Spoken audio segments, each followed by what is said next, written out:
લાગ્યાને દાજ્યા જગ મોહો સ્થાન.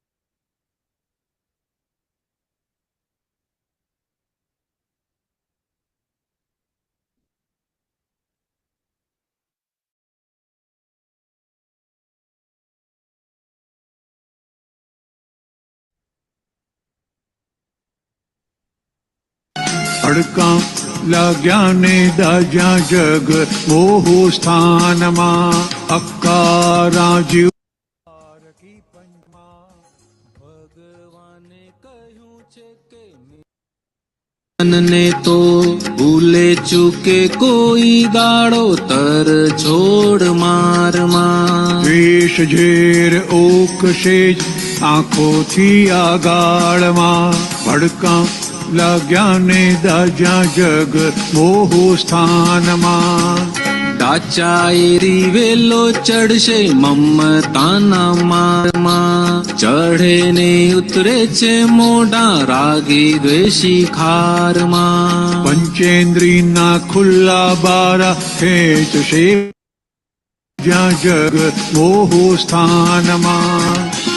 ચિત્ત વૃત્તિ ઘૂમે વધુ રસાળિયા વિષયમાં. ખાણા પીણા જોવા સુણવા અનંતા વિષયમાં. દર્શન મોહીને જ દોષ છે અજ્ઞાનમાં. ભડકા લાગ્યાને દાજ્યા જગ મોહો સ્થાનમાં. જય સચ્ચિદાનંદ. આ સંસાર અને આ વ્યવહાર જીવન એ સતત આપણને ભોગવટામાં જ રાખે છે.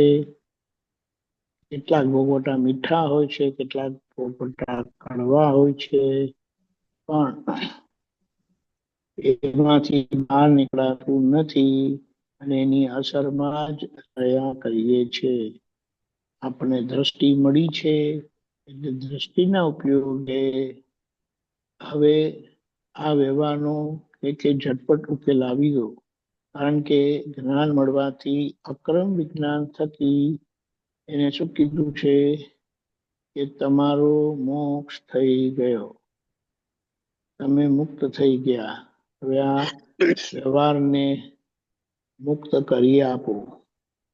વ્યવહારની મુક્તિ માટે આપણે જીવીએ છીએ એટલે એ વ્યવહારની મુક્તિના માર્ગમાં બધી ભૂલો વારા પરથી બહાર આવતી જશે. તેમાં સૌથી મોટું આપણે કેવું કે મને કોઈ વસ્તુ ગમી તો લીધી એટલે બાય કરી ને પછી 5 દિવસ પહેરીને એને મૂકી દીધી તો એ વસ્તુ ક્લેમ નથી કરતી, કારણ કે એ વસ્તુ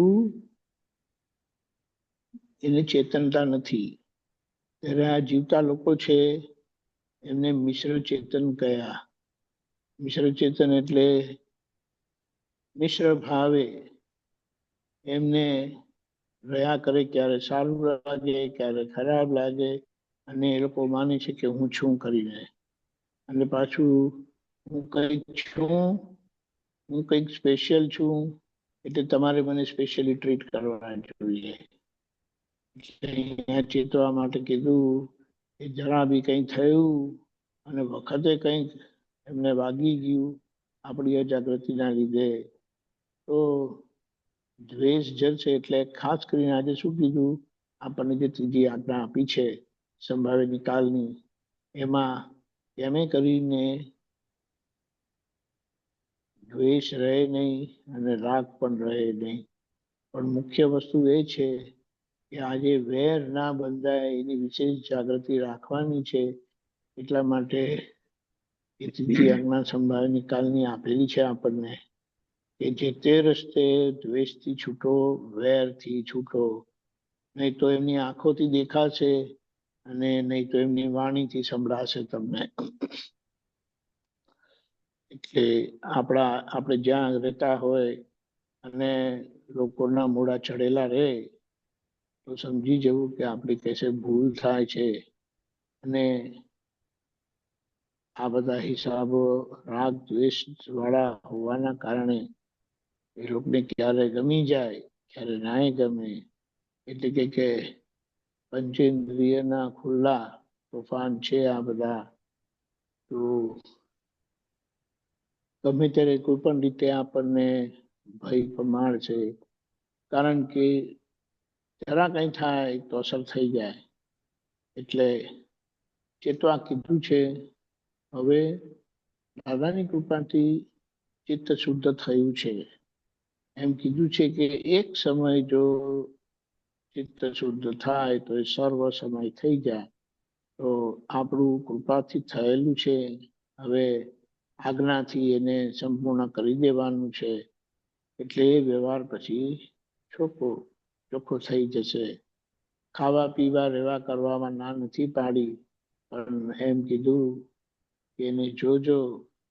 એના માટે એમ કીધું કે જ્ઞાન ના હોય ત્યારે મોહ ને મોહ જ હોય, અને 5 ઇન્દ્રિયોના વિષયોમાં તરબોળ હોય. પણ હવે આપણને દ્રષ્ટિ મળી છે. તો એ બધા વ્યવહાર જેને આપણે જોયો નથી, જેને આપણે હેન્ડલ નથી કર્યો, ક્યારે એનો કોઈ રીતનો ઉકેલ લાયા નથી. અક્રમમાં આપણે પહેલા ભગવાન પ્રાપ્ત થાય છે, એટલે દ્રષ્ટિ મળી જાય છે કોણ છે એની, અને પછી વ્યવહાર ઉકેલવાનો રહે છે. તો હવે આ વ્યવહાર ઉકેલવામાં આપણે પડી જવાનું છે. ને કીધું છે એ વ્યવહાર કેવો છે, એ બધો મોહ જ કહેવાય. પણ એ ચારિત્ર મોહ છે, ને ચારિત્ર મોહ જોવાથી જાય. એટલે આપણને જોવા સ્વરૂપે ખુલ્લા કર્યા છે. અને એ શક્તિ બી ખુલ્લી થઈ છે, દર્શન શક્તિ ખુલ્લી થઈ છે. એ ખુલ્લી થયેલી દર્શન શક્તિથી, દ્રષ્ટિથી હવે આ જીવન વ્યવહારના ઉકલતા સંજોગોને, ઉકલતી અસરોને જોઈને એનો સમવાય નિકાલ કરવાનો છે. એટલે ટોપિકમાં બહુ સરસ આપેલું છે. આપણે આ પદને 3 ભાગમાં લીધું છે. એટલે આપણને એની વિગતવાર ને એટલું સરસ સામાયિક થાય એવું છે. આપણે એને વાગોડિયા કરવાનું. આ સ્મોલ ક્લિપ આપેલી છે, એને આપણે પ્લે કર્યા કરીએ પોતાના ફોનમાં, તો બહુ સરસ ઉપયોગ રહેશે. એને સમજાશે બધી ક્યાં ભૂલ થાય છે. જય સચ્ચિદાનંદ.